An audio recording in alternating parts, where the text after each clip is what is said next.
Call to order at 5:32 p.m. Good evening and welcome to the Monday, July 14th meeting of the City of Worcester Zoning Board of Appeals. My name is Shannon Campanello and I will be the chair of tonight's meeting. This meeting of the Worcester Zoning Board of Appeals will be conducted in a hybrid manner with both in-person and remote participation. As a preliminary matter to tonight's meeting, I would like to confirm the board members and staff who are present. Board members, when I call your name, please respond in the affirmative. George Cortez. Here. Eric Tocorno. Present. Eric Bartenhagen. Here. And I am here. That is 4 board members present. I'd also like to confirm the staff present. Michelle Smith. Present. Amy Beth Lath. Present. And David Horn. Here. Before we start, a few housekeeping notes. Tonight's meeting will be live streamed from the City of Worcester website, and the recording will be available for rebroadcast. The public may participate remotely by calling 1-669-254-5252 with access code 160-456-4634#, or using the link shown on the screen. Once an item is called, there will be a brief presentation of the item, followed by any additional comments and clarifications from board members from members of the city staff, and then an opportunity for anyone from the public to speak on that item before we proceed to board discussion and action. To manage remote participation during our hybrid meetings and prevent disruptions, all participants are automatically blocked from unmuting themselves, turning on their video, or sending chat messages. For remote participants who would like to comment on an item or on our agenda, we ask that you use the raise hand feature in Zoom during the discussion on that item. If you are joined by phone, you can raise your hand by pressing *9. Staff will then call on members of the public one at a time and give them permission to unmute themselves. If you are joined by phone, you will then be able to unmute yourself by pressing *6. Speakers, please clearly identify yourself and remember to state your name each time you speak, and initially state your municipality of residence. Please note that the board appreciates brevity in your comments. Applicants should be aware that approvals are generally conditional. Decisions are typically signed by the board at the next meeting and filed with the city clerk the following day, beginning the appeal period. It is the applicant's responsibility to address any conditions of approval, and a lack of doing so may result in delays or enforcement. Please contact the Planning Division with any questions. Any party aggrieved by a decision of the board has a right to appeal under Mass General Laws, Chapter 40A, Section 17. There are a number of items on our agenda being continued or postponed tonight. I will read through shortly. If you are here on one of those items, please note that no additional notice will be sent to you before the next meeting. The best thing to do is call the Planning Division the day prior to our next meeting to confirm if the item will be heard or postponed that night. And it is not uncommon for items to be postponed multiple times before they are heard by this board. I will suggest, for the purposes of streamlining our meeting, that our board member Bartenhagen offer to make any motions and that board member Cortez seconds any such motions. In the event either member prefers not to do so, I'd simply ask that you identify another member to do so. Continuances tonight. Item number 1, 17 Montclair Drive, request to continue the public hearing to August 4th, 2025, and extend the constructive grant deadline to August 26th, 2025. Item number 2, 3 Wildly Ave, request to continue the public hearing to August 4th, 2025, and extend the constructive grant deadline to August 26th, 2025. We have one postponement for item number 4, 9 Ashland Street. Request to postpone the public hearing to August 4th, 2025, and extend the constructive grant deadline to August 26th, 2025. Is there a motion? I'd like to make a motion for continuance of 17 Montclair Drive and 3 Wildey Avenue and a postponement of 9 Ashland Street, all to continue to August 4th, 2025, and constructive grant deadline to August 26th, 2025. Is there a second? So move. Okay, on the motion, George Cortez, Yes. Eric Torcono, yes. Eric Bartenhagen, Yes. and I'm a yes. All right. So new business, number 3, 18 to 20 Crompton Street. Ready to present.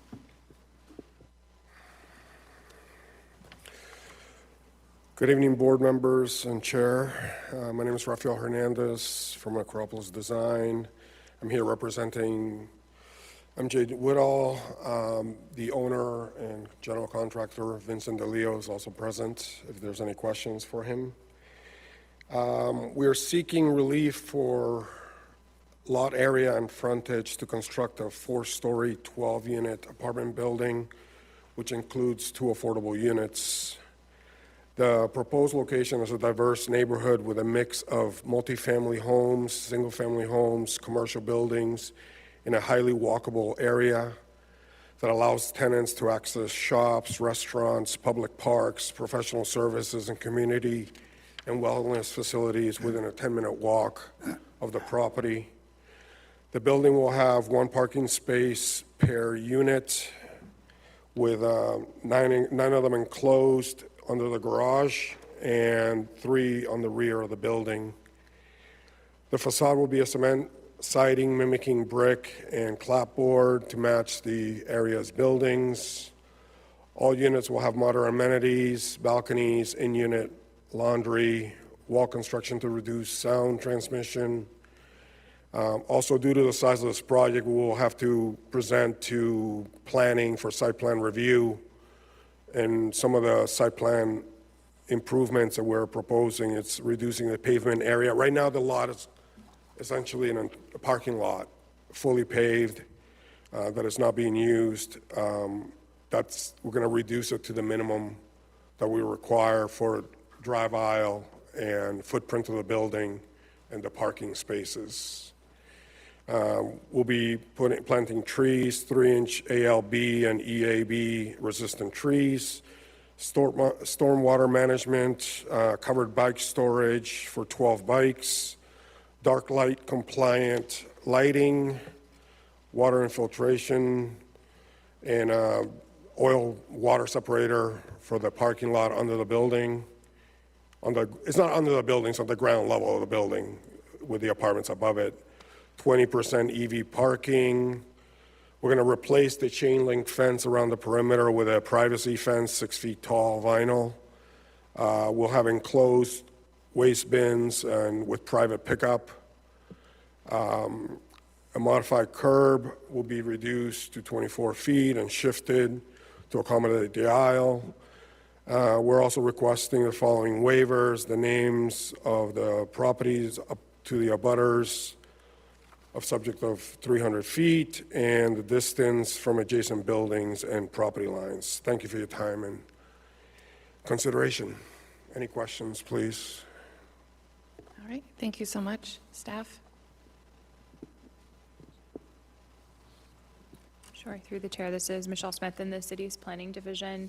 In front of you this evening is a request for relief for 2 variances for this proposed multifamily project. I'm just going to back up to the civil plan here. The applicant's proposing 12 units at a parking ratio of 1 space per unit, which they intend to seek a special permit from the planning board for, so no parking relief consideration is in front of the board tonight.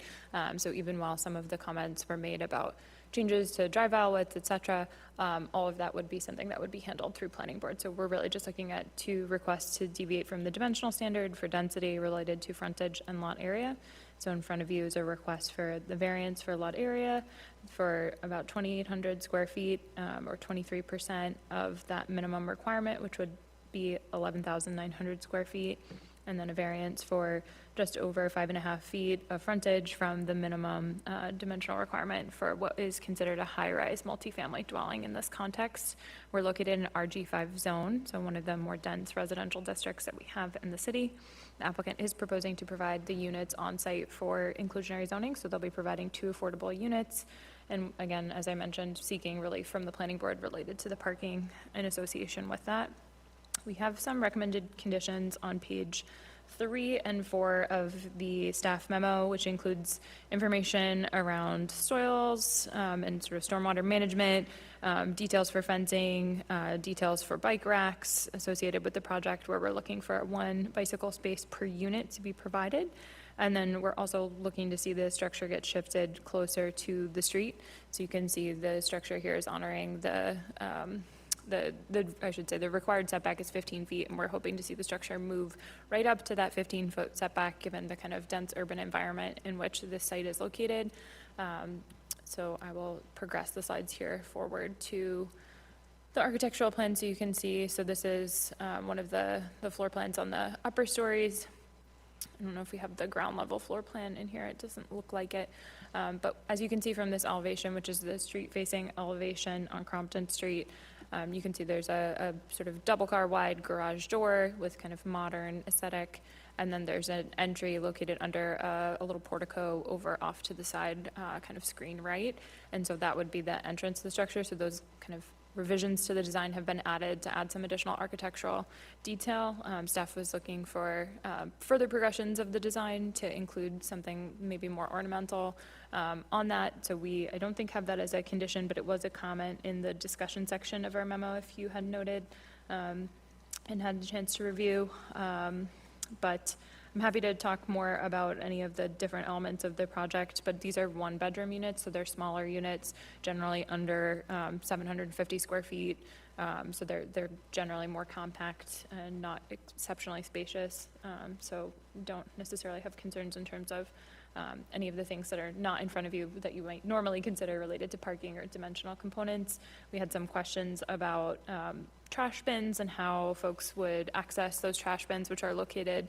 If I go back to the civil plan here, you'll see the trash bins are actually located on the bottom left of the screen, so they're here in the back, so you would kind of pull into the garage, or if you're in the residential units, come down the stair to the trash bins in the rear, and then they would need to be collected. So how those trash bins would be collected and brought to the curb, wanted to have a better understanding of how that kind of would work operationally, and if the applicant needed a pedestrian facility to allow for that to work, or how that would be handled. So maybe they could talk a little bit about that. Otherwise, there's a white roof that's proposed to help mitigate heat island effects, and they are looking to assign the parking spaces by unit, as I know that's a common question that the board has. This is located in kind of the area of the city near Rotman's or the Brussels Street area, just to the south of Cambridge Street, off of Southbridge Street, in the kind of southern part of the city. It is a managed growth area in the citywide long-range plan, where we are encouraging walk shed to transit and kind of additional density as an appropriate form as we think about Worcester's future and looking forward to kind of long-range planning in the city. Happy to answer any other questions. I think those were the comments that we had that I wanted to highlight for the board. Thank you. Thank you. Are there any members of the public in person wishing to speak on 18 to 20 Crompton Street? Are there any members of the public online wishing to speak on this item?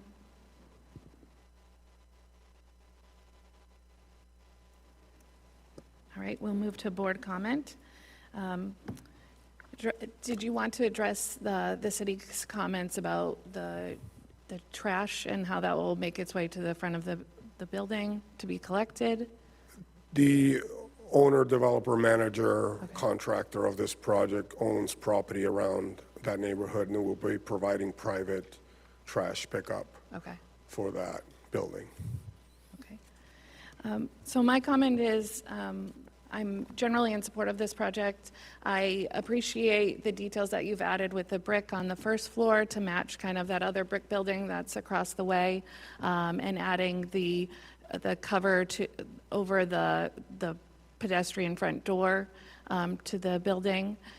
I would like to see, and I'm not here to design it, but I would like to see almost kind of the bump out, almost like the bay styling that you see in the three-decker houses that are nearby, in one of those sections, either the far left or the middle. I think that that would make it match the neighborhood, but I'm happy to hear what other board members have to say on that. Thank you. Mr. Cortez? Through the chair. I believe it's a good project, good design for the neighborhood and with the addition made by the chair. And especially I like the affordability, the additional, affordable apartments.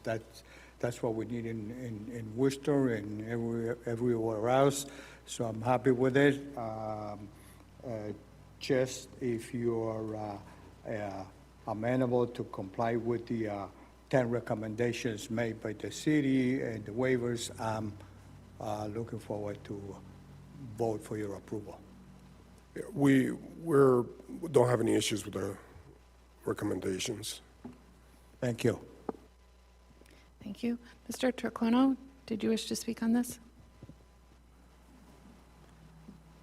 I have no comment at this time. All right. Mr. Martin Hagan? I guess the only question I had was, do you have any response to the moving the front of the building up to the 15-foot setback line? Is that been incorporated, or are you amenable to that, or what's the status of that? Through the chair, I believe we are at the 15-foot now. They want us to move it forward to align with the other properties. We are okay with that. Okay. Yes, that's standard. Okay. Yep. Yeah, otherwise, I think, this is a Yeah. project I can support. I like Mr. Cortez, I appreciate the low-income aspect of it. We have to measure and see, because the front porch is further out now than it was on the original. So it might already be getting close to that line. Yeah. But with the staff and once we get to site plan review, we will adjust that according to everybody's satisfaction. Okay. Yep, that's all I've got. Is the board in agreement to move forward, or should we add any additional recommendations regarding architectural details to the front? Or are you willing to move forward without that addition? Is that, the architectural details is not among the recommendations on 3 or 4, let me see. Through the chair, I don't believe we actually have that. So we have 1E, which is about the shift of the structure. And then we have some requirements for stamped plan, but I don't believe we have anything about the architectural design. So that would be something that if the board wanted to include that, would need to be added to the conditions that were outlined in the memo. I'm in favor. Well, as long as the applicant's okay with that. And for the staff, so in addition of 1F to state with additional architectural details to match the neighborhood aesthetic? And through the chair, did I hear you specifically request something along the lines of like a bay window? Was that what I heard? I'm not sure the architectural term for it, but the almost bump out at all levels. Okay. So yeah, I think you can add a condition to say increased visual interest related to the architectural design along Crompton Street elevation, incorporating bay windows or other architectural features that are reminiscent of historic three-deckers. That work? That is what I meant. All right. Is there any last call for any members of the public wishing to comment on 18 to 20 Crompton Street? And you're amenable to that extra addition? Yes. You're agreeable to that? Okay. So I'm willing to entertain a motion. I'd like to make a motion to close on 1820 Crompton Street. So move. Thank you. All right, on the motion, Mr. Cortez, Yes. Mr. Turquono, Yes, Mr. Barton Hagan, Yes. and I'm a yes. All right. Is there a And motion on the application? Thank you very much. Well, not quite, sorry. I'd like to make a motion on 18 and 20 Crompton Street for variance for relief of 2,814 square feet from the 11,900 square feet minimum lot area requirement for a multifamily high-rise dwelling in an RG5 zone district, and for a variance for relief of 5.52 feet from the 96-foot minimum frontage requirement for a multifamily high-rise dwelling in an RG5 zone, with the staff recommendations on pages 3 and 4 of the staff memo, with the addition of 1F relating to architectural details, and the waivers as requested by the applicant on page 4 of 7. Is there a second? Second. On the motion, Mr. Cortez? Yes. Mr. Turcono? Yes. Mr. Bartonhagen? Yes. And I'm a yes. Thank you. Thank you.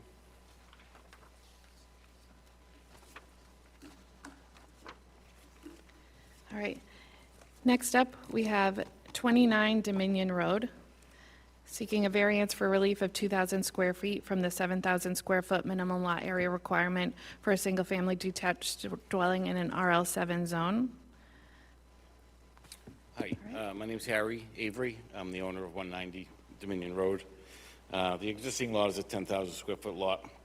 We're looking to cut it in half, so the existing house there is on 5,000 square feet, and then the lot and behind will be 5,000 square feet conveyed to my abutting land on the side on Jaquesset. I drove through the neighborhood earlier, and between Mohegan, Winnicott, Dominion, and Belcourt, like Mohegan had like six houses there on 5,000 square foot lot. Winnicott had almost 20.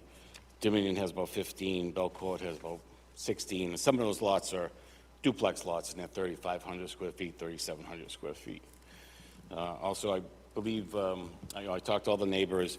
I believe several of them have emailed the zoning board in favor of the lot reduction. All right. Just before we move forward, could you please state your municipality of residence? 199 Colburn Ave in Worcester. Sir, okay. And is that all for your presentation? Yeah, there's Okay. not much to it. All right, staff? Thank you. This is Amy Beth Leith from the Planning Division on behalf of the city.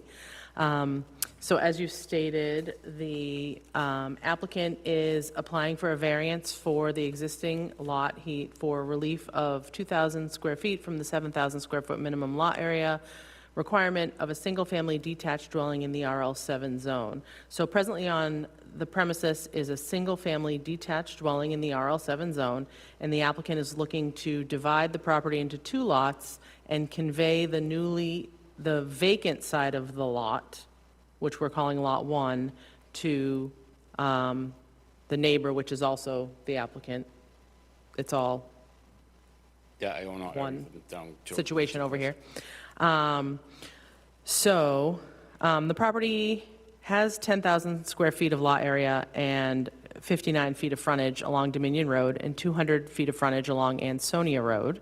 The existing property complies with frontage and lot area requirements, while front, exterior, side, and rear setbacks appear to be pre-existing and non-conforming. That's for the house that currently exists. The applicant has not provided plans for development of the parcel and stated their intent is to convey the lot to the neighbor at 0 Dominion Road and to add to the square footage of their existing property.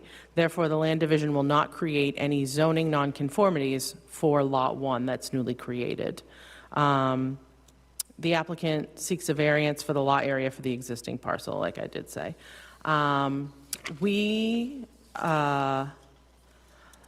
So the lot, like I said, the lot that's being created is not compliant from a zoning perspective, but since it's going to be conveyed, it's not an issue. But we would like the applicant to talk about future plans, if he is able, for the lots that are now, that lot that is going to be added to the existing lots. Also, if you could clarify why you are unable to revise the proposed lot line to reflect the compliant lot area for the existing lot for 7,000 square feet, like make the existing house the 7,000 square feet and then just convey the remaining to the neighboring lots. Right, so, Let me just do one more really quick doop, doop, doop. I think those were our big questions. Yeah, I apologize. Thank you. right, next to Lot 1, it says Carrera Development, that's not me, but I own from Ansonia almost all the way down to Lake Ave. So we're looking for a future development. We've had a couple IRT meetings in the past over the last year or so. And when I had the opportunity to buy 190, I had additional land so I could have additional frontage and different additional square footage for the future development. In the future development, it's zoned for low rise, but we're not going to do low rise. I don't think it would fit the neighborhood very well. We're looking more to do duplexes or townhouses to fit the neighborhood. With the demand from UMass Hospital, who was contacted, they contacted me about the land originally a couple of years ago. So they're very short with housing for their interns and for their doctors who come and go.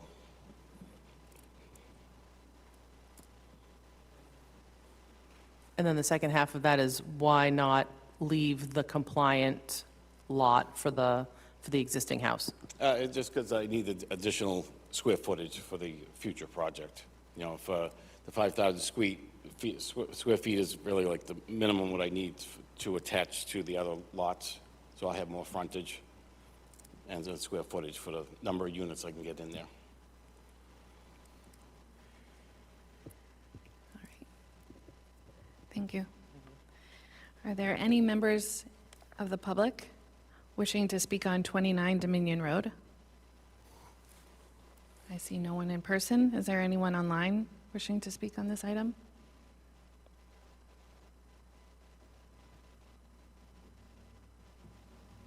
All right, we'll move to board comment. Just on face value and kind of echoing what the city staff has stated, I'm a little curious with this in front of me, seeing that the hardship is being created and so the relief is being requested to cut this and not truly knowing what is on the other side of it. It's leaving me with more questions. I'm not necessarily against it, but I'm waiting to hear what other board members have to say. Mr. Cortez? Through the chair. The questions put before you regarding what the future plans are, and these other questions regarding the other part of the lot as it's going to be divided. So it is critical to me and to anyone to make sure that you have that as part of the plan. So it is, we are requesting that you present a plan according to those questions. So you describe it very well verbally here, but we'd like to see it, in my opinion, I'd like to see it as part of the plan. Yeah, I mean, when we originally looked into the land on Tequesset, when we laid it out to purchase that house at 190 was the whole idea to gain more square footage for the development. By separating the house from the lot, again, it doesn't deter anything from the neighborhood. If you looked at the house, existing house now, and you look at the backyard, the wooded area is only 20 feet off the back sunroom, so you wouldn't even think it's bigger than 5,000 square originally.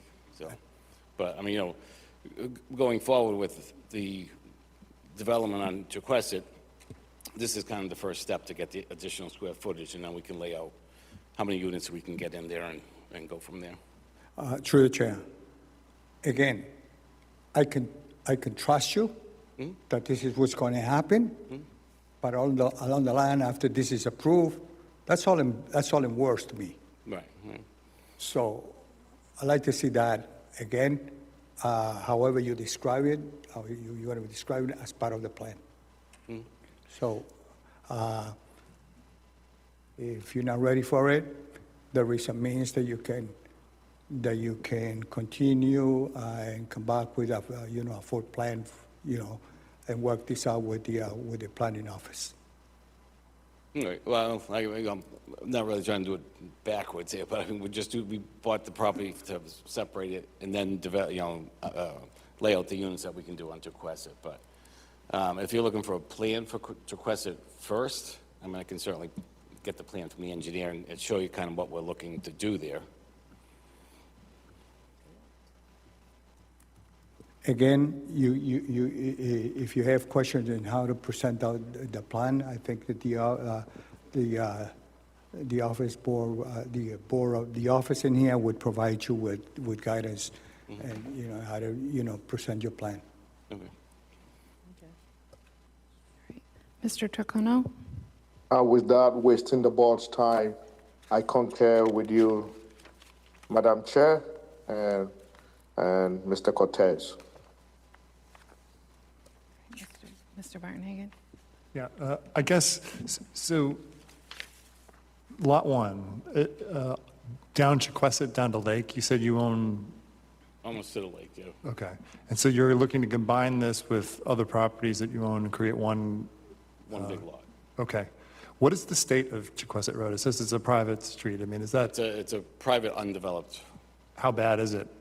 it's non-existing, I mean, it's just, It's just not even there? Nothing there, yeah. Okay. And so I guess I think what's around is like, so 3,000 square feet wouldn't be enough to add to your other properties to create whatever it needs to create. I guess, as the chair mentioned, by trying to split this up into two 5,000 square foot lots, you're creating the need for the variance, whereas if you just split the back lot, Lot 1, as 3,000 square feet and kept the lot that the house is on as 7,000, you wouldn't even need to be here. So obviously, it must be critical for you to have the 5,000 square feet. Can you maybe explain a little bit more why that is? Oh, I mean, truthfully, honestly, it's not critical. I mean, it's just, it gives me more square footage. I mean, Okay. I could get away with the 7,000 square feet and be fine with that and have the Lot 1, 3,000 square feet. It's just looking to gain, you know, another couple thousand square feet. When you lay out your development, you go by square footage and frontage, and that's what you're trying to figure out the numbers you can get in there. Right. And I understand, you know, a lot of the lots might be equivalent to or actually add 5,000 square feet, and I appreciate your comment that, well, I mean, there's vegetation in the back, you wouldn't necessarily notice the difference. I'm not sure how my other board members feel, but I'm on the fence about this one. But I don't want you to have to put the cart before the horse Right. necessarily either, so I'm not sure I'm against it, but it's just a little awkward, maybe? Right. We can only look at what's in front of us right now. And so future development is pending, it's in the future, you have some plans. I'm wondering if, seeing that large piece of land that this would be added to, Lot 1 would be added to, I'm wondering if this piece that is Lot 1 would be more of an entry to that development, Well, or? we're looking to, you know, you start the development right on the corner of Ansonia and Chequesset. So that's like the Okay. first unit would kind of go right on that Unit would corner. go there. And then go down.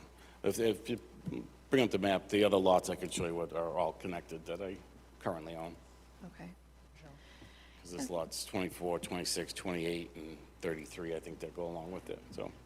Right. Again, you know, it's not the end of the world, I'm just looking for a couple extras, a couple square feet for the development. Right. Other than that, you know, I could go with just the 7,000 square feet.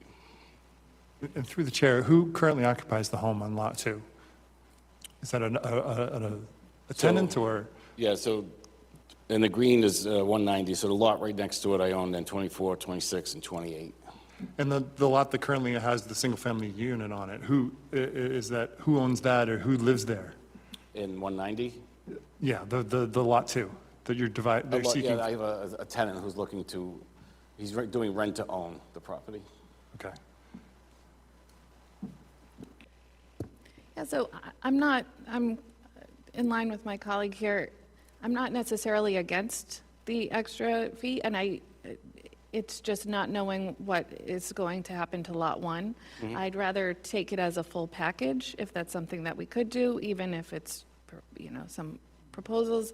I'm wondering if you know, with your planning for Lot 1, 24, 26, and 28, will you be needing relief on those? Is this something that you'll come back No. for? No, You're I not- wouldn't you need wouldn't relief on it. Okay. And there wouldn't be any, so there would be no zoning board and no planning board oversight over? Well, for the project itself. For the yes, I project have to go. itself, Yeah, I wouldn't ask, I don't need like frontage relief or lot size relief. I would, present the project to the zoning and planning. Because it's zoned for low-rise multifamily, correct? So through the chair, that would require a special permit from the zoning board. So maybe you could disclose the type of project and the number of units. I think the board is trying to understand more specifics of what exactly is proposed to have a better understanding of what this would facilitate, if I'm understanding the discussion correctly. Only one to be probably with the real one, so. Does the board have any additional comments? Again, the further we talk about it, the same questions and different words keep coming up. What would be the future for the lot and for the entire between the two properties and the area? So again, I like to see that again to include it as part of the plan, so we can see, and there will be no questions. This is what he's planning to do, and, this is what's going to be, no issues. Right, okay. Through the chair, on the other hand, all we're looking at here is dividing this one lot into two. And so this applicant will need to come back, it seems like, before the board when he has the full project that he's planning on doing. And so, part of me thinks that, why, at that point, we could address any problems that there might be, or any issues, or any recommendations, or anything that needs to be done then. And so here, I don't want to put the cart before the horse. We're just dealing with splitting this one lot into two. And I'm not sure that that's that controversial that we should be denying it. But, again, I'm on the fence. I don't know, maybe we should take a straw poll. Yeah, I mean, we're doing one stage at a time, obviously, so this is just the first stage. I mean, the future projects, will take another 6 months to a year to finalize them. Plus, I have the tenant who's looking to purchase 190 because his wife is ill. She's home-ridden, bedridden, and it's close to UMass for him, so that's why I just said, if I go and sell the property, I can split the lot in half. He can purchase the house. He's happy because his wife can get to UMass within a minute or so. She's had a stroke like 5 years ago. She's been bedridden for 5 years. But yeah, it's just, we're doing one stage at a time, so. So going along with what Mr. Barton-Hagan stated, if we're looking at the relief requested for Lot 2, whether or not that's reasonable today with the unknown for Lot 1, I'm wondering what the board feels on that.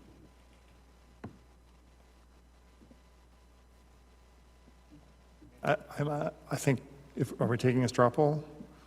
We can take a straw poll. Because Yep. the applicant knows that there's only 4 board members here, so it would need to be unanimous. Okay. And so if it isn't unanimous, we can deal with that. You might want to take a continuance. But I think I would be voting in favor, just because I think this is just a simple lot divider, and yeah, it's not 3,000, 7,000, but is that really that significant? Okay. So we have 1 yes for the straw poll. Mr. Cortez, if you were to vote today, would you approve? I'm not prepared to vote in favor as it is presented, and I said it twice. What the reasons are. It's not that we said it against the project, against what we're going to do. It's just a minor fixing the plan, indicating the unknowns, putting in the unknowns, and easily come back at the next meeting and go. All right. So with 4 board members present, this would not pass today, but I'm still going to continue with Mr. Turcono, just so you can receive more feedback. Okay. Mr. Turcono? Yeah, that's fine. I guess you know where I stand? No, I can't make a vote on this today. Okay, He needs to go back and button up and come back. okay. Okay. So if you'd like to continue this to a Yeah. future meeting and be able to provide more context Yes. to the plans? Yep, that's fine. Okay, our next meeting is August 4th. Would that be too soon? Would you like to wait? No, that's fine. That'll Okay. work, yep. So we'd like to continue this to August 4th. Then I'd like to make a motion to continue 29 Dominion Road to a public hearing, the next public hearing on August 4th, 2025, with a constructive grant deadline of August 26th, 2025. Is there a second? So move. On the motion, Mr. Cortez, Yes. Mr. Turcono, Yes. Mr. Bartonhagen, Yes. and I'm a yes. We'll see you next time. All right, thank you.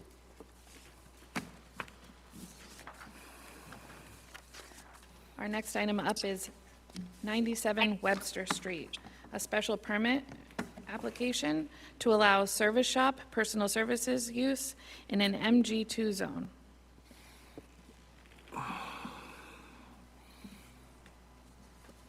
And if you could state your name and municipality of residence. My name is Lorraine Barboza.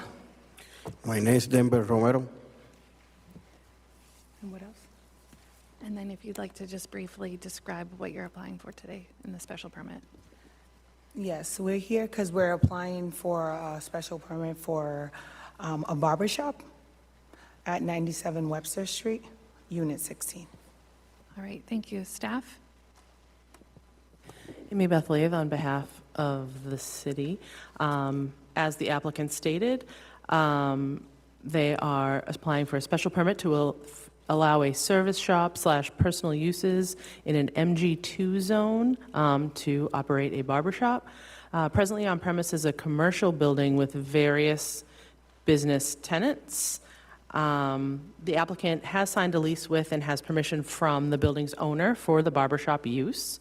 The applicant is not proposing any structural changes to the existing building, only modifications to the leased space to outfit 920 square foot for the barber shop. The previous use of the space was a retail store, and there is no change to the parking requirement with this change of use. The proposed hours of operation are Monday through Saturday, 8 a.m. to 6 p.m., and the applicant has indicated a desire to grow to as many as 6 barbers on site, but will begin his operation with just the owner of the shop as the sole operator. If anybody has any questions, let me know. Thank you. Are there any members of the public wishing to speak on 97 Webster Street? Are there any members online wishing to speak on this item? And remember *9 to raise your hand if you'd like to speak. All right. With no one there, we'll move to board comment. I have no problem moving this forward. On the staff memo, there are waivers, including that you would not need to provide a surveyed plan of land. Do you request that waiver to not have to provide a plan? Sorry. If you say yes, you don't have to provide us with more information or a plan. Correct. All right, thank you. Mr. Cortez, do you have any comment? Through the chair, just for purposes of my understanding, on that picture, I see the building. And feel free to grab the mic and point out where exactly is that going to be the barber shop there? Sorry. Go ahead, move. I'll move it. You can bring it Go with bring you. it- Okay, sorry. So the barber shop would be right where you see the blue car. On the white building there? You see this blue car right here? Yes. Right there, that's the barber shop. So it's like, there's 5 windows there Oh, I see. on this side. And since you are going to have more barber shops there, you would need, my question is parking. Where the new employees, the 6 barbers and additional clientele, where would they be parking? Sure, so if you notice the front of the building, all that's parking extra, and in the back of the So building. there is it's more. available parking? It's available parking, yes. We have no issue with that.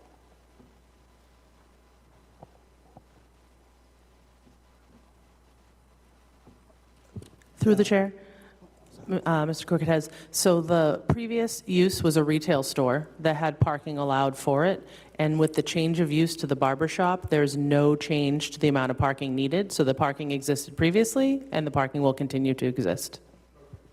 No further questions. All right, Mr. Turcono, No comments. Mr. Bartonhagen. This is an easy yes, and I applaud you for going forward and starting your own business and moving into this new neighborhood. I appreciate it. Thank you. Thank you. Thank you. All right.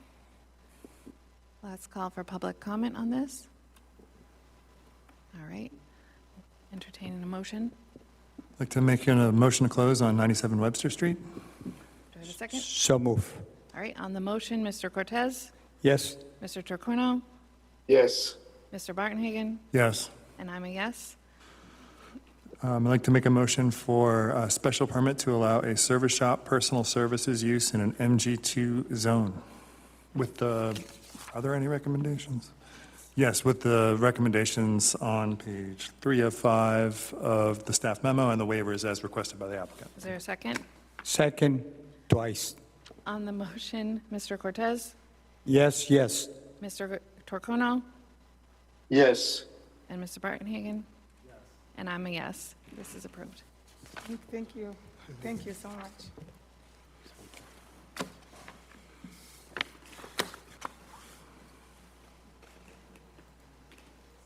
Last but not least, we have 7 Longworth Road.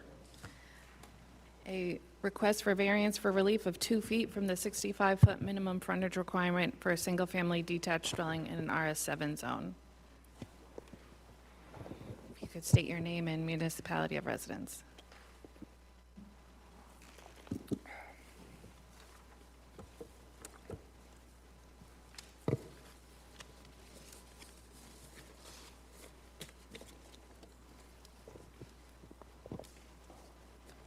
Good evening, Mr. Chair and the board. For the record, my name is Nicholas Hoffman of 18 Share Trail, Worcester. I'm the current owner of 7 Longworth Road. Before I begin, I would like to thank Amy Beth, who's helped me immensely throughout the project, Victor, who is the chief planner assigned to the project, Olivia, who has helped throughout, and Michelle for her continued assistance and high-level oversight and review. I'm very excited to present my project to everyone here tonight and calling into the meeting. This is another great development project that will produce a fantastic single-family home as a result. Development projects like this are continued goals of mine that I believe align directly with the City of Worcester and their goals of continued development and investment into the city. It also aligns with the goals of the Office of Planning and Regulatory Services, which has thoroughly reviewed and supports the approval of this proposal. I will try to keep the details brief, considering we are the last project on tonight's agenda, and this is a fairly straightforward project, but I do want to take some time to go through everything in detail first, as I believe this will ultimately save us time over the course of this meeting. A little history of my project. I would like to reference an old plot plan that I included with tonight's agenda, as I believe this really helps to tell the story and history about the property. I'm not sure the exact date of this plot plan, but it is very old. On that plot plan, I would like to pinpoint the lots as referenced 15A and 14A. These 2 original buildable lots maintain a unique shape that unfortunately only allows for a total of 64 feet of frontage on each lot. At some point, I'm not sure when, the City of Worcester changed the zoning ordinance bylaws in RS7 zoning, which now reflects a minimum of 7,000 square feet and minimum frontage of 65 feet, allowing for single-family developments in this zone. Now, when the zoning change went into effect, the owner at the time owned both 15A and 14A. Therefore, a merger rule was put into place in which the 2 lots were combined to form the unique property I now own and my new project before you all tonight. That property address is now 7 Longworth Road. As seen in my proposal, my plan is to subdivide the property, creating a buildable lot to the right of the current 7 Longworth Road, White Home, which was referenced on the original plot plan as the 15A lot. The plan for the 7 Longworth Road home, which I reference as Lot 2 per my site plan included with tonight's agenda materials, will become Lot 2 with 65 feet of frontage and 7,115 square feet total area for the lot. It maintains all proper side yard setbacks, front and rear setbacks, and is a conforming lot per the RS7 zoning ordinance bylaw requirements. Lot 1, as referenced by the original plot plan, 14A, I propose be 7,001 square feet and have 63 feet of frontage. The variance I am here seeking approval for tonight is a simply 2-foot frontage variance, which is the minimum relief necessary to address this hardship at hand. Unfortunately, the merger rule put into effect here was not a result of my actions and was outside of my control. This did contribute to the unique shape characteristics of the current property's line set forth today. Lot 2 would be the location of a proposed new construction, raised ranch, single-family home. This property will be built to conform with current building codes, a permit will be pulled, and proper inspections signed off by the city throughout the development process. The permit will be properly closed out once development has been completed. The home will be built on a slab and have a two-car garage on the bottom right of the home. The driveway will be in front of the garage and will go to the road. The driveway position was originally on the opposite side of the current location, but we did move the location to where it is now to stay away from a catch basin that is on the front left side of the property when looking at the new construction home from the street. We wanted to make sure there was no issue with drainage or water runoff. The driveway and lot will be properly graded as necessary to provide a proper runoff of water on the property towards the catch basin. The driveway will provide sufficient parking to support this home development as well as additional parking in the two-car garage. Fortunately, there is only a minimum slope from this lot from right to left when looking at the lot from the street. There is only a difference of about 3 feet in elevation from the right side to the left side across the 63 feet of frontage. The proposed new raised ranch single-family home with gable ends on the front will be 2,464 square feet, 1,514 square feet on the second floor with 3 bedrooms, 2.5 bathrooms, a family room, and kitchen. There is 950 square feet on the first floor, which includes a family room and study. With the successful approval of the 2-foot frontage variance, this proposed new home would fit well within the side yard setbacks and the front and rear setbacks. It is not oversized by any means. Raphael of Acropolis Design Consultants, here with me today, was hired for his professional expertise to design the single-family home referenced above while being required to design something that matched the fit and feel of the neighborhood it is located in. This fit and feel included, but not limited to, considerations of size, look, and style of the home. This was a difficult task. The neighborhood includes a wide array of style of homes and sizes. This neighborhood is home to ranches, Cape-style homes with dormers, raised ranches with dormers, ranches with gable ends, and even colonial homes. Unfortunately, there is no cookie-cutter home for this neighborhood, and upon speaking with the abutters about my project and answering any concerns or questions they may have in person with them, I learned quickly it is an impossible task to satisfy everyone with this design. I can assure the board the attributes of the home in the area, their design were taken into account by Raphael of Acropolis Design Consultants and myself. We did work on the design together, providing feedback to one another along the way. I want to leave everyone with a question. This question came to me as a result of market research in the neighborhood and careful consideration and thoughtful reflection of many different moving parts, factors, and elements throughout this project. Why is there no 9 Longworth Road? The answer is because that address was meant to be developed on the original 14A lot I have been referencing. This soon-to-be Lot 2 with a minimum 2-foot frontage variance approval tonight maintains sufficient square footage for area and size, is the minimal sloping lot, and even at 63 feet of frontage provides plenty of frontage to support a new construction single-family home. It was the original intent of this lot, and with the board's support, 9 Longworth Road can become a reality. I appreciate everyone's time tonight, and before I open up the floor to any questions, I would like to take this moment to thank the board, Office of Planning and Regulatory Development, and the City of Worcester. I love Worcester. I am forever grateful and appreciative for all the opportunities it has provided to me and my family over the years. I'm so excited and fortunate for the board's consideration of yet another fantastic project that will be a successful partnership between the city and I. Thank you. I would now like to open up the floor to any questions. All right, thank you. Staff? Through the chair, I just want to make sure we saw one of our board members who's online just hopped off for a second and hopped back on. I want to make sure that he was able to hear all the testimony. Eric Torkanu, can you confirm that for us? I'm good. Thank you. Okay, thanks. So through the chair, my name is Michelle Smith from the city's planning division. As was stated, this is a request for a single variance for this applicant's proposal. So that's 2 feet of relief, or approximately 3% of the required 65-foot minimum frontage for what they're proposing as lot 1.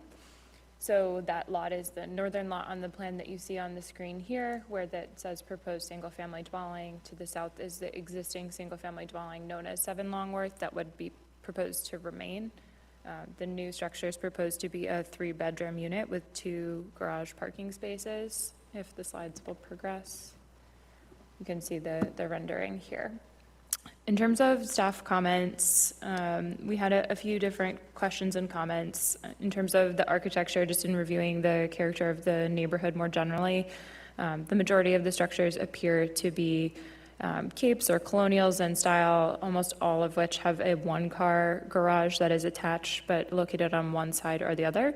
So from a design perspective, wanted to raise that comment for the applicant to provide feedback on if they considered alternative designs, certainly for the board to consider as part of the discussion, just in terms of making this align a bit more with the surrounding structures in the area.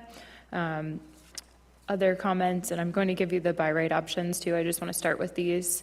Other comments that we had, we wanted to clarify exactly the proposed size of the structure. Based on our calculations, it's around 3,000 square feet, but we were just doing some rough math. There isn't a specific number that was provided, and specifically what square footage that is when you exclude the garage, and that number is helpful in context of ADUs, which I'll talk about in a moment.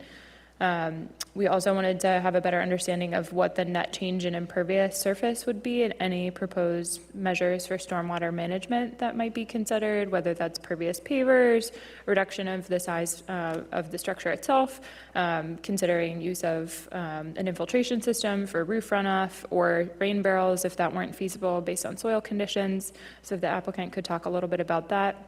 The applicant is proposing 2 additional trees in the front yard.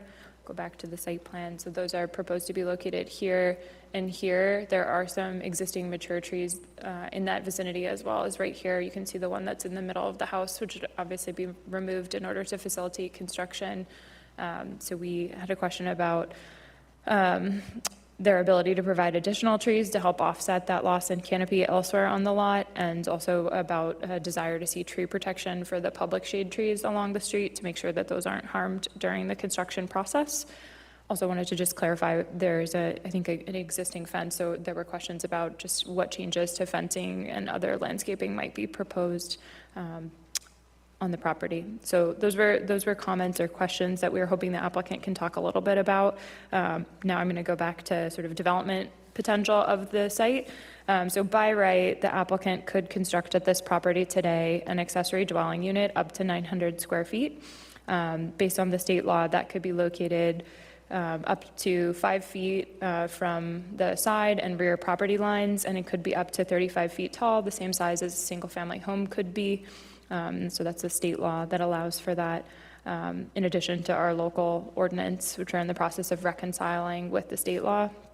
So they could attach that as a detached structure, or sorry, they could create that as a detached structure, similar to kind of what is proposed here, but smaller in scale. Or they could create a large addition to the existing structure and add an additional dwelling unit, attaching the accessory dwelling unit, if you will, to result in the same number of units.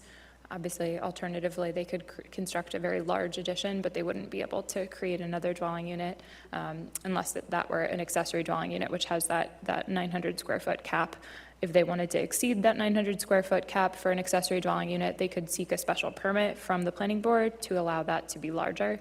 The key piece I will say about an accessory dwelling unit is it is accessory, so it would have to remain on the same lot as the principal structure. So there would not be the potential to divide the land. Any potential division would be like condos if ownership were to change. So just to caveat, but by right, that is an option. So another dwelling unit can go here by right up to 900 square feet. So just want to make that clear for the board members. And then this area is located in a baseline area of the city's long-range plan. So this is an area that's essentially background, incremental, gentle growth, not targeted for a specific kind of density overhaul, just given it's just outside of kind of walk shed for rapid transit in terms of the bus. It's still walkable to transit. It's within a half mile of the bus stop over off of Pleasant Street, but a little bit less walkable than some of the other areas of the city. And so this area is just north of Newton Square, south of Salisbury Street, northeast of Pleasant, in that general vicinity. I'm more than happy to answer questions if the board has. This will require, if it's approved, will require a definitive frontage subdivision in order to create the 2 lots, because there is a slight reconfiguration of the lot lines that are proposed from the relic subdivision plan that was referenced. We do have a variety of public comments which are included in the packet and have been distributed to the board. Just want to highlight that in case any of those residents weren't able to participate tonight. And then we do have recommended conditions of approval if the board moves to a vote that are outlined on page 3 and page 6, just to highlight what those are.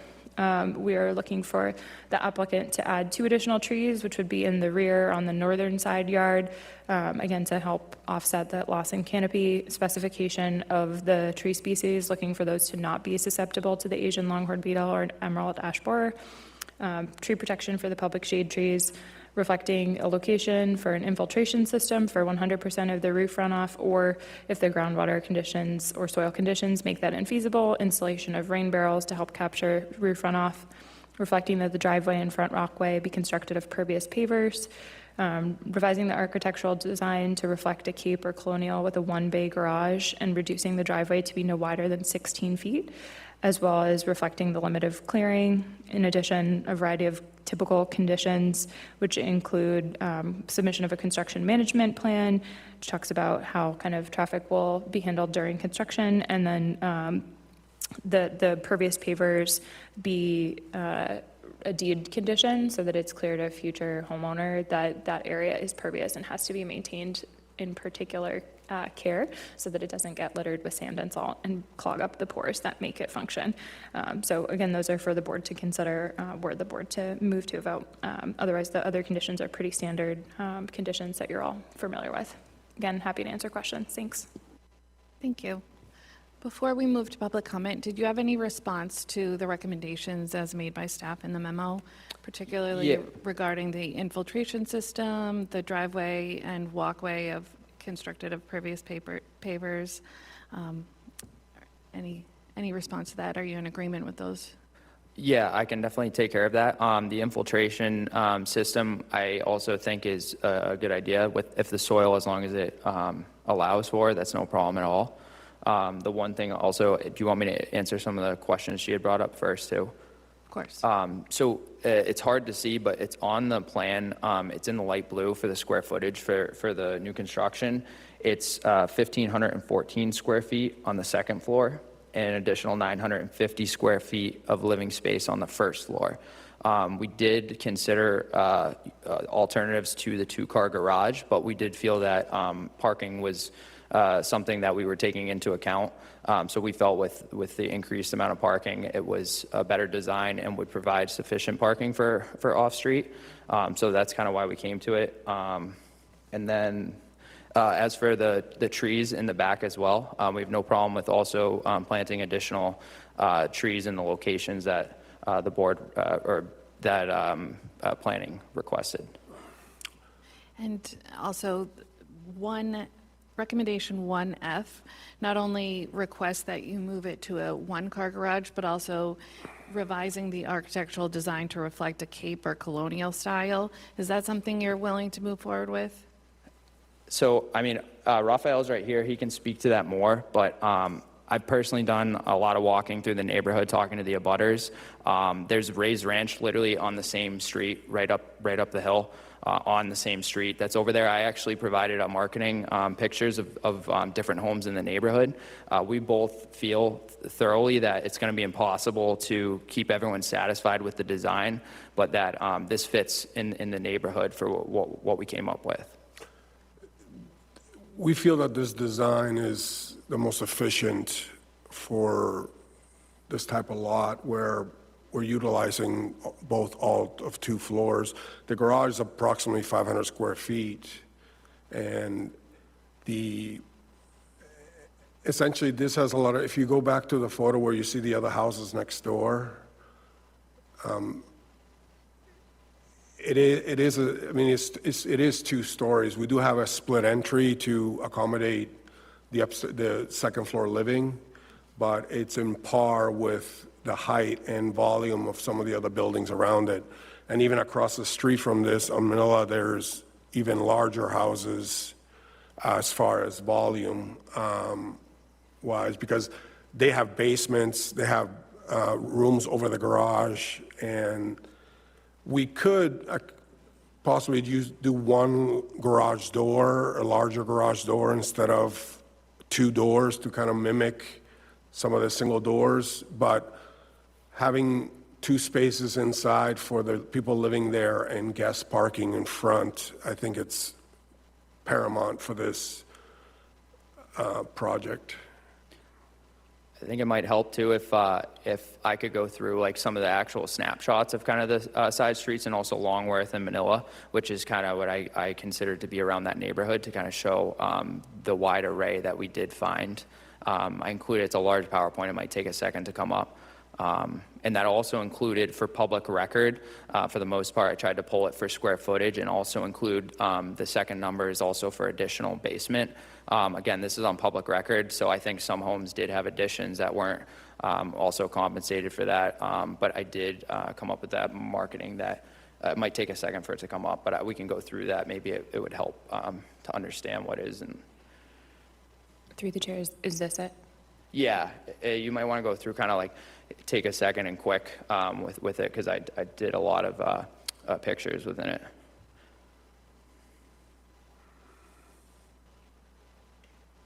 I also included the lot size as well.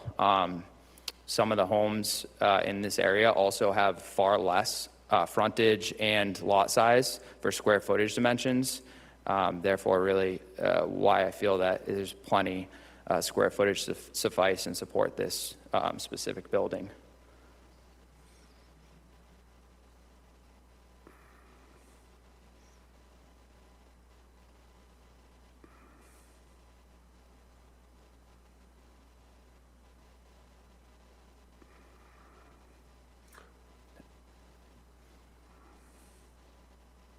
So, If you go back one, I mean, Yeah, this is essentially, sorry, right there, but with more architectural detail with the front-facing gables, and it's essentially a very similar condition, just with modern. Like, some of these have large additions on them that make them, in comparison, the same size or bigger than our proposed design.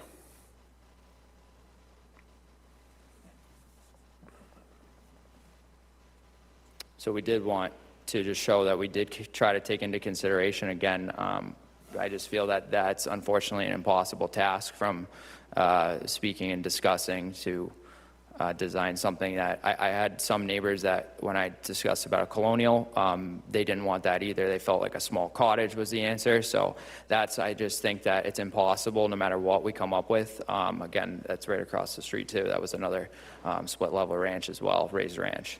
And like Raphael did say, we did design those gable ends in the front to give them kind of that dormer feel. So I just want to kind of acknowledge that we did try to make it what we felt would fit. We did spend a lot of time, myself too, at walking and trying to explain it.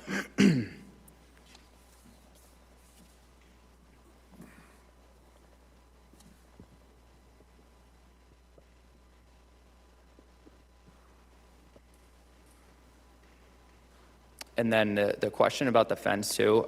So we have to remove the existing fence. It's a chain link fence. We hadn't planned to kind of fence it in. This was just for the marketing. But if the board feels that and everyone else that would be a good attribute to have, we don't have an issue with putting a fence either. That would be no problem. Okay, thank you. You're welcome. So we'll move to public comment. I believe that there's a number of people wishing to speak on this item. If you'd like to come forward one by one, you'll state your name and municipality of residence. And if we could also limit this to 2 to 3 minutes, and please make sure to bring up additional comments and new information as each commenter proceeds. So we'll start with you.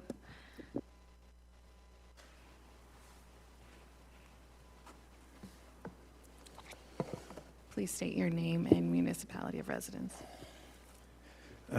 Keith Boucher, 11 Longworth Road. I'm going to say it again because it's in my prepared statement.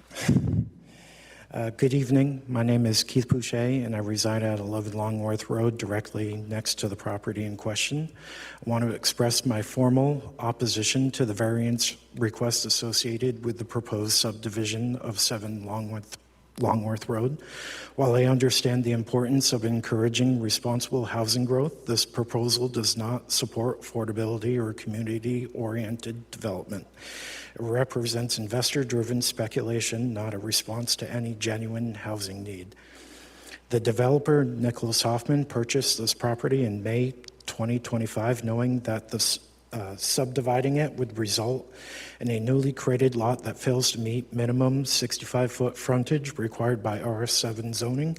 He chose to bypass inspection, did not meet the neighborhood beforehand. Only after the board released emails from concerned neighbors did he start knocking on doors. While Mr. Hoffman's application argues for precedent based on an outdated 100-year-old subdivision map, that earlier configuration was merged under current zoning law precisely because the smaller lot is non-compliant and unbuildable. By requesting a variance now, the developer is attempting to undo this legal merger to create a buildable lot that does not meet code. This is not a matter of honoring precedent. It is a clear instance of manufacturing a zoning hardship for personal financial gain. Massachusetts law is unambiguous on this. A self-created hardship does not qualify for a variance. The applicant bought the property fully aware of its limitations with the intent to subdivide, build, and resell for profit. This does not meet the legal requirements for relief under Chapter 40A, Section 10, and therefore must be denied.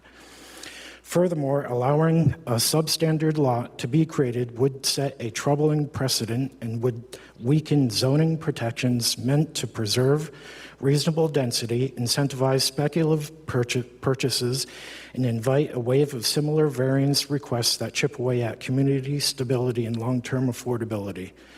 This proposal replaces one modest, livable home with two expensive, tightly packed houses, and it reduces green space, increases strain on infrastructure, and disrupts neighborhood balance, all without delivering any real benefit to working families seeking affordable housing in Worcester. This is not the kind of growth we need, and I respectfully urge the board to deny the requested variance in keeping with both the letter and spirit of our zoning laws. Thank you. Thank you, sir. Is there anyone else wishing to speak? If you want to raise your hand. Anyone else in the audience?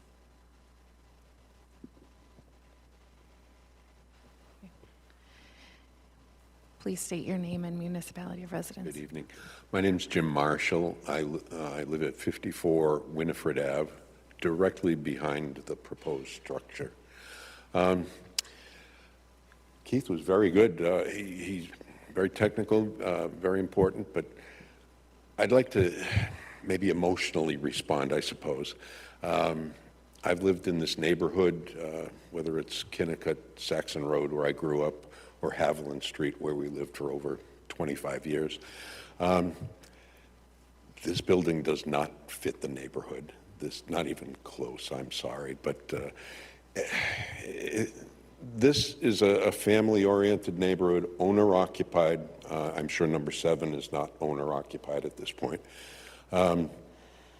It's a tight neighborhood, shoulder-to-shoulder homes, and this would make it even tighter. This is jamming it. I know it's just barely under the amount of frontage, but that's why we have rules about frontage. The fact that it doesn't even come close to fitting the neighborhood, honestly. It's a developer coming in, grabbing a house that's got an extra space, trying to squeeze in another house. We don't need that on the west side of Worcester. Shoehorned houses into every open space that we have. Kind of reminds me of the situation we had with Duffy Field a few years ago, Wetherill Park, where there were factions that wanted it astroturfed over and completely not fitting the neighborhood. And the neighbors, and I'm sure there's plenty on Zoom at this point, several have been able to come, but the neighborhood does not support something like this. And it's nice to have a nice close-knit neighborhood, but to have a developer come in, throw up a house on a tiny lot and sell both, I don't know. I strongly oppose this. Thank you. Thank you. Is there anyone else in person wishing to speak on this item? Do you want to go?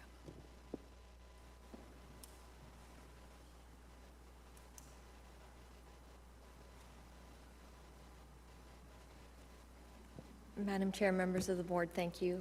My name is Karen LaFonda. I live at 1 Manila Street, which is diagonally across from this lot. In Mr. Hoffman's presentation, he spoke about a hardship. A substantial hardship under zoning must apply to the land itself, not to the petitioner. I don't know if the board has had a chance to go out and do a view, but this lot is beautifully flat, square, a few trees.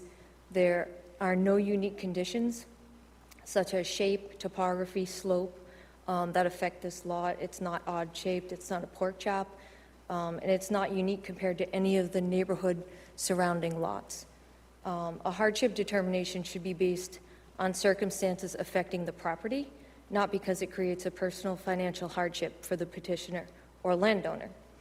The petition itself indicates that building an addition to the existing dwelling on the conforming lot would be at an increased cost, i.e. financially detrimental to the owner than an addition to the existing home.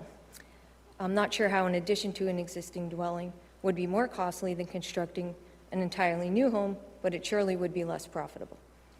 It's irrelevant whether the current owner cannot afford to use or develop the land. A desire to maximize profits should not be considered as substantial hardship, as it does not relate to the land itself. I would suggest it's beyond the purview of this board to grant this variance solely to make the land more profitable. As Keith indicated, the hardship is of the petitioner's own making. It's self-inflicted. A conforming lot cannot be subdivided so as to create a conforming lot and a non-conforming lot, and then a variance sought for the non-compliance. These lots have been merged for decades. That plan is from 1926. All prior to the change in the frontage requirements.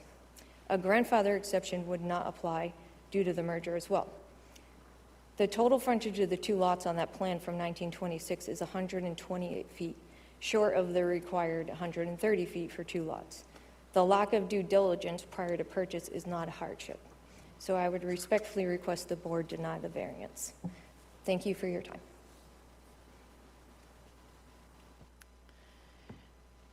Do we have members of the public who wish to speak that are online? And a reminder, *9, that'll raise your hand and let us know you're interested in speaking. I do see a couple folks online. No one has their hand raised at the moment, but let folks get a minute to raise their hand.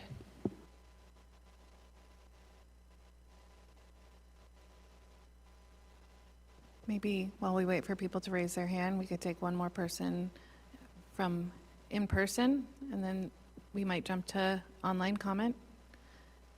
Thank you.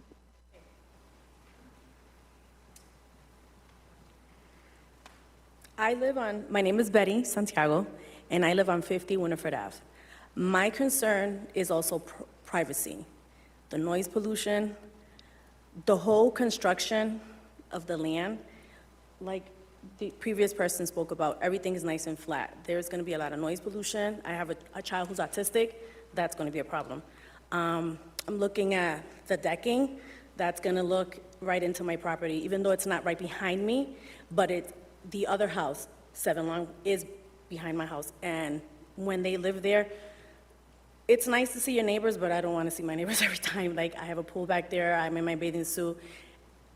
So privacy is one thing. As far as the fencing, it's a good touch. I would agree with that, definitely, as far as the fencing is concerned. There's really not great fencing in there at all. The trees, if this passes, we need more of a privacy, I feel, for me, for my child, for my family, for the other people that they're going to build behind their house. Like, I'm against it. Is what I'm trying to say. I'm not really for it. It doesn't fit the neighborhood. I've been there for about 16 years, and everybody pretty much gets along. It's scary when you're gonna have also people coming in. Now I have to worry about someone behind me, who they're gonna sell the house to, and now someone to the other side. So that's another reason why I'm against it. Thank you. Thank you. Michelle, is there anyone ready to speak online? All right, we can continue with in-person. Is there anyone else who wishes to speak on this?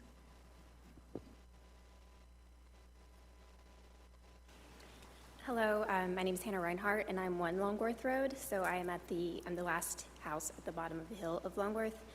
I apologize, I don't have anything new to add than what's already been presented, but when my neighbor was talking about hardships, and I know that we're here to argue, is this a hardship that is self-created, or is it something that can be appealed? But I'm thinking about the hardships of the neighbors. So I'm at the bottom of the hill, and our developer here did a wonderful job in the pictures of capturing the slope that is Longworth Road. From the very top to the bottom, it's straight down, and I am at the bottom. And I thought it was a me problem. We have water that comes into our basement. This situation created conversations within the neighbors. It turns out all of us, from this lot down, have problems with seepage. In the wintertime, there isn't a lot of area for snow to be plowed. And I'll admit, I'm from the south, so I don't know if that's just a general problem, but it gets piled at the intersections. There are a lot of T's in this neighborhood, and it piles up. And because we already have problems with the infrastructure, with the draining, getting that snow and that ice to melt is an awful, awful just burden on the neighbors. And we have a lot of elderly people in the neighborhood who walk their dogs. We have a lot of new people having babies in the neighborhood. And the water that just stands constantly from the water from the rain, from the runoff from the hill, and from the snow melt creates a danger to the neighborhood. Also, like, we haven't had heavy rains this year, but past years, the heavy rains would cause the manholes in the neighborhood to explode, and the storm drains. The number of storm drains on the hill, we have a constant problem with them overflooding, creating more standing water. So when we talk about hardship, I do want to ask that we do consider the hardship of the neighborhood, the aging infrastructure, and what another house would do for that infrastructure that's already struggling. Thank you. Are there any other members of the public wishing to speak? Anyone online? Okay, we can move to board comment. I want to thank both the applicant and then also the public. We have a lot of people who've done their homework to respond to this application. I want to bring up some of the staff recommendations, particularly to the runoff. There is a requested recommendation that has 100, I believe it was 100%, manage 100% of the roof runoff or soil or groundwater conditions to make infiltration infeasible, and reflect the use of rain barrels to help capture runoff. You've stated that you're agreeable to that? Yeah, that's no problem. Okay. So moving to board comment, Mr. Cortez, do you have anything to say? Through the chair. I'm not so sure, there are few concerns there. Some of them I mentioned, the architectural design that doesn't match the neighborhood. Some other comments are related, to the sewer runoff and serious water running towards the houses, and so other concerns there. I'm not sure what exactly is that the neighbors would like to have in that lot, which is a buildable lot. It's a buildable lot. There are some options stated by the office, by the staff in here, whether to consider a 3-bedroom split. In other words, changing either changing the architectural or modifying the architectural look to match somehow with the neighborhoods. I think I thought that was one of the biggest concern there, but it's the other ones. So my question is And the other one is the request for the variance relief. I don't see it that is a huge request, 2 feet from the 65 feet. I consider that reasonable for a variance purpose. So in order to eliminate that request for variance, could the project be smaller, reduced, or somehow to eliminate that request for variance? Question? Through the chair, we could consider shrinking the volume of the building a little bit, but I don't think we don't want to reduce the parking. I think the parking is essential for the marketability of this. And as you stated, this board has given relief on much more larger requests of like, we meet the setback requirements, the height, the square footage that's allowed, and the overall height and size of the building is in par with the other buildings in width and in depth, because a lot of these houses have larger footprints because the garages are not integral to the floor plan. They're next to it. And for example, the house next door, the garage is encroaching on the setback because it was built 100 years ago before the zoning, and we're meeting the requirements except for that one issue, which is that 2 feet of frontage that, could we take a couple of feet out of the width, but I would take it from the other side, not from the garage, because we need the parking on it, because if you have 2 people, their kids are staying in the house, and there could be 4 cars, and we want the 2 spaces in front of the garage doors to be so that they don't have to park on the street when there's snow. And the water issue, we can't tackle that on the neighbors' properties, but this property right now, the water that lands on there is running off to the neighbors and to the street. With the infiltration system, all the water that lands on that lot will remain on the lot. So this will only help. We can't say anything about the neighbor's soil and the neighbor's sloping, and they may have to do their own. And most of these lots are all the same size, and like for them to say that their house, it's a big enough lot, they're happy with it, but this lot isn't. This not in my own neighborhood mentality that if this size property is not the lot is not allowed to be developed, you might as well not develop anything, because that's the point of this board, is to have lots that are slightly off, that are slightly too small, to be allowed with some responsibility and reason to put a home there to have other people. And this is not a high-end, this is middle-of-the-road level mainstream homes in this neighborhood, and these are going to be owner-occupied properties. So this is only going to add to the stock of the city and bring in more young families that can't afford a house but can't find one because every lot that's available, nobody wants to allow anybody to develop it at all. Thank you. Through the chair, one thing is that I heard that you have no problem with the looking at the stormwater runoff from the roof. So that is one of the recommendations, which is you had no objections to that. So that in my view is something that you'll be compliant with and looking at.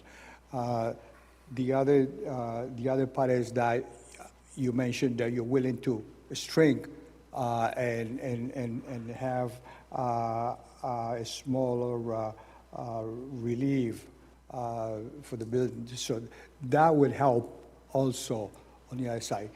1/3 for me would be, and I like to hear that, because you're trying to work towards the concerns, to address the concerns, in my opinion. Now, the other one is, what could you do to make the architecture, the frontage look more like the neighborhood houses out there, they look like colonial, so, I guess the type of colonial type of houses, maybe something that under the sign can make it look like a colonial, and that would do it. Yeah, a couple of things. So, I mean, just an idea off of that that I saw from personally walking the neighborhood. A couple of things. I always knock doors to the neighbors. I leave notes for them if they're not around ahead of the meeting. I've done it before, and I always do that because some things change through a project. So I don't like to do it until the memo goes out.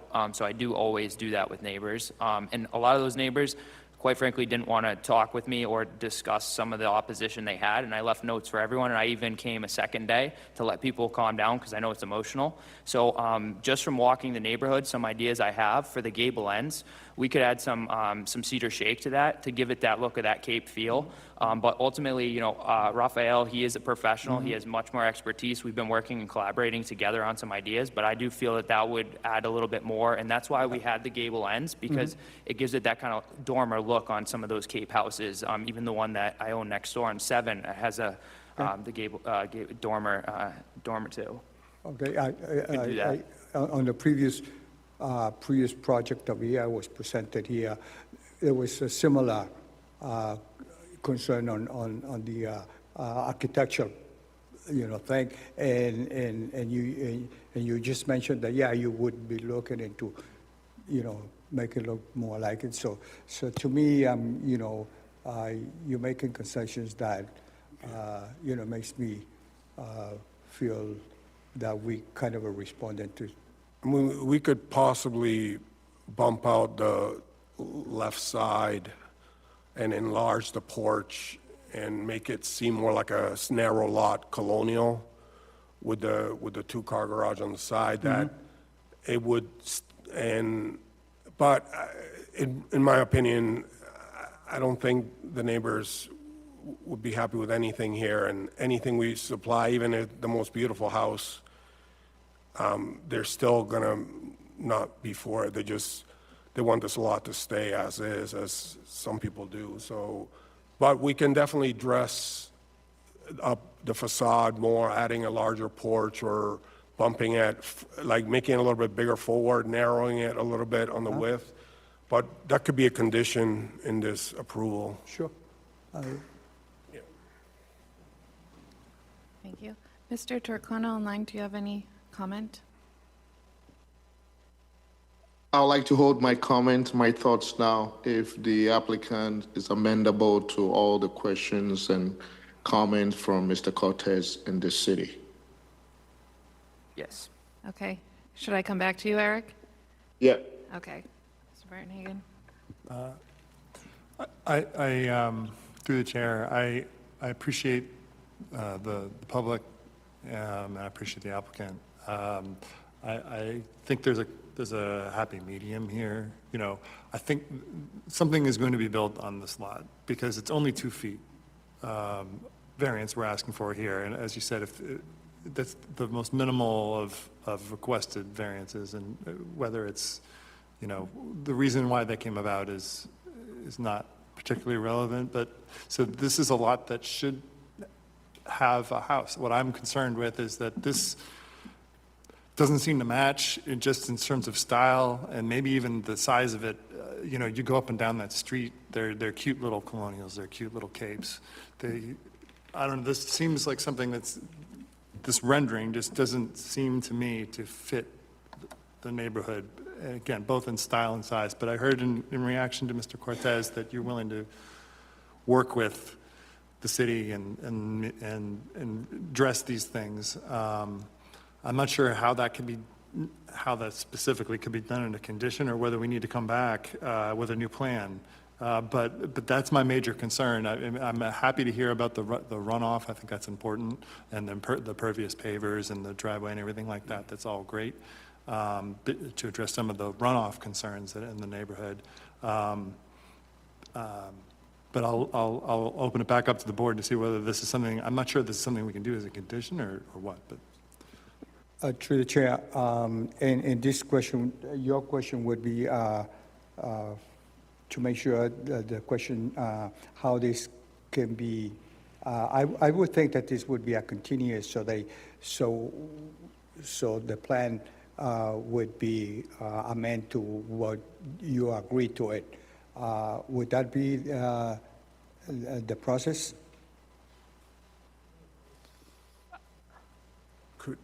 Could, through the chair, I spoke with my client, and he is okay with changing the plan to a colonial or dread. And if you're willing to make that a condition, we'll narrow the building 2 feet, make it look more like colonial, add a front, and try to match more of some of the, which I don't understand exactly, because there's so many variations in the houses here. Like the house next door is a colonial, and the one across the street is a colonial. Okay. And if we make this a colonial, I mean, it should comply with these requirements. We'll leave it to you guys to decide. If that would be a condition to the plan, is fine with me. It works either way, in my opinion. So my thoughts on this are that the lot is buildable by right. Could be an ADU. It could be an ADU that goes in front of the planning board for a larger footprint than the 900 square foot. I do think that the requested relief is low of the 2 feet of frontage. However, because it is in front of us, we are able to add recommendations and conditions to it. I'm in agreement with the staff memo regarding the architectural style. I'm in agreement that, if we approve this relief, we are able to capture the runoff. We're able to add the paver driveway and the sidewalk or the walkway, and that will be perpetual, and that would also be put in a that will be recorded and have to continue with the property in perpetuity. So those things I think are positives that with our oversight, we're able to gather some of that, the rainwater runoff, the shade trees additionally. But for me, the style, although in the larger neighborhood, we can find some examples that match this, I think on that side of the street particularly, and in line with all of that, it does vary from what we see on that side of the neighborhood, and in line with that. So I would prefer to see what the changes are and not leave it as a condition, and to continue this, but that's what I would like to see. We have 4 members of the board today, so you would need unanimous approval to move it forward. If we voted today. I just want to understand a little bit more, because like I said, what I've found, I've gotten some feedback from the neighborhood and from everyone who lives there. I think it's a very hard task even coming up with a colonial. I had some pushback from a lot of neighbors, and some of what I presented and walked up on that street, sure, it's up the hill a little bit, but it's literally on the same street with examples of raised ranches that don't have gable ends on the front to put cedar shake on. And also some concerns that were voiced for some neighbors was there wasn't enough parking, which we added 2 garages. So what I don't want to happen is we come back, we create a colonial with maybe doing a 1-car garage or something, and then we come back, and then that's not good enough for people to oppose that, because we do have a lot of time, and I have taken into account a lot of consideration to try to make it work for everyone, but it's just going to be an impossible task. That won't happen. That's the reality of it. So I just want to kind of know, like, that's why I would prefer personally to use that as contingency, or condition, rather, to that we will set it back and move the side yard setbacks. We can maybe move those back another additional foot to provide kind of a smaller lot size. And also, I'd be fine with doing a one-car garage off of a colonial-style home as a condition. If that would work, I would prefer to kind of go forward with that, all respect. If we want to go through the board and get some feedback on what you're looking for, My, and if you're willing to move forward with that as a condition versus Chair, wanting to see the, My understanding from the rest of some part of the board is not to move forward on the condition, but rather as a continuance. How rush are you to put this project on the move? That could be come up to the next meeting next month, all prepare, and I'm sure we'll, with your intents to modify the plan, it sounds positive. I don't think that when you come back, it's going to be a no. Through the chair. Sorry. Go ahead. We're okay with continuing. We'll have a revised floor plan for the next meeting that we can discuss further as a colonial and narrow the building. But it will probably get a little bit deeper, but it may, if the colonial is what the board feels would fit here best, we will go in that direction. Yes. And to your comment about how, you've got opposition, you think that no matter what you do, this is what this is for. We're hearing from the public, you're hearing from the board. This is going to be the board that you're going to be in front of next time. So come back, address these concerns with the size. And we've already kind of signaled that something is going to be built here. Just come back with something a little bit smaller, a little bit more in style with the remainder of the neighborhood. And all those, I think Amherst down south is what you're looking at. And from Amherst down on Longworth and Maybell, they're all capes, they're all colonials for the most part, 95% of them. And I think that's what you're trying to match here. And I think if you get something that matches, or that's kind of more in symbiosis with the remaining houses around it, I think, you're going to have a better result. Thank you. Appreciate it. also, for myself, I do believe that the building is too large in the neighborhood context, and design-wise, I don't know how you remedy that. But the other option of by right is the ADU, which is much smaller. So somewhere, I think the reduction in size is understandable of a request for this.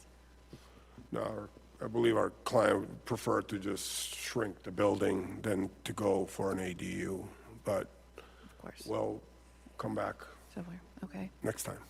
And there's a member of the public who wishes to speak again? Okay.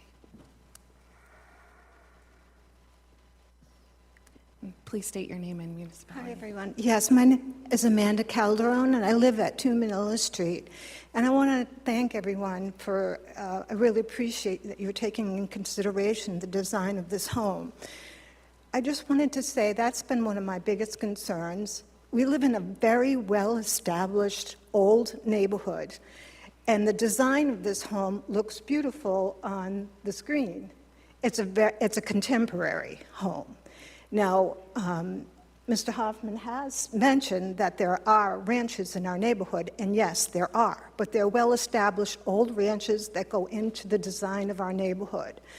Having a ranch like this on the street would just not do justice to our neighborhood. And we're all proud of where we live, and maybe we are a modest neighborhood, but this home would not fit in. So I do appreciate the board taking that seriously if that has to be a consideration. Thank you very much for your time. All right, thank you. So, Mr. Torcolino, if you have any additional comments, but it looks like the board is willing to see some amended plans. And the applicant is agreeable to request a continuance? Yeah, I request a continuance, please. Okay. Is there a motion? And I concur with that. All right. Thank you, Eric. All right, do I have a motion? I'd like to make a motion to continue consideration of 7 Longworth Road. Is the next available meeting August 3rd? Is that acceptable? Okay, to August 4th, excuse me. The public hearing on August 4th, extend the constructive grant deadline to August 26, 2025. Do I have a second? So move. On the motion, Mr. Cortez? Yes. Mr. Turcono? Yes. Mr. Bartonhagen? Yes. And I'm a yes. You again. Thank you. Thank you. And through the chair, if I could just clarify for the residents who are interested, so there won't be any further notification of the change in the meeting date. So the next meeting is on August 4th, same time and location. You can reach out to the planning office if you have any questions. Once we receive updated materials from the applicant, they'll be uploaded to the website. And if you don't have our contact information, Amy Beth has business cards right there. They're also on the agenda, which probably many of you have in the bottom left-hand corner. Thank you. Thank you. Do we have any communications? Through you, Madam Chair, I do not believe we do. All right, any discussion of board policies or procedures? Nope. All right. We have the minutes of May 5th are in the files. Has everyone reviewed? Yes. Yes. Take a motion to approve the minutes? Is it just May 5th? Just May 5th, is Okay. there? Yeah, I'd like to make a motion to approve the minutes of May 5th. Second. All right, on the motion, Mr. Cortez? Yes. Mr. Turcono? Yes. Mr. Bartonhagen? Yes. And I'm a yes. The minutes of May 5th are approved. Thank you. All right, thank you. If there's nothing more, I'd motion like to to make a adjourn? motion to adjourn. Great, thank you. Yes. I